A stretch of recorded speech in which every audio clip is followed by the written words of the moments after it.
అనంతపురం జిల్లా Guntakal railway division కేంద్ర కార్యాలయంలో ఏసీబీ అధికారులు దాడులు నిర్వహించారు. Divisional finance manager car driver భాషకు కాంట్రాక్టర్లు నగదు అందజేస్తుండగా ఏసీబీ అధికారులు రెడ్ హ్యాండెడ్ గా పట్టుకున్నారు.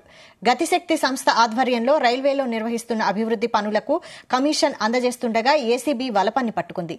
రైల్వే డీఎఫ్ఎం ప్రదీప్ తో పాటు 5 అధికారులను అదుపులోకి తీసుకుని ఏసీబీ అధికారులు విచారిస్తున్నారు.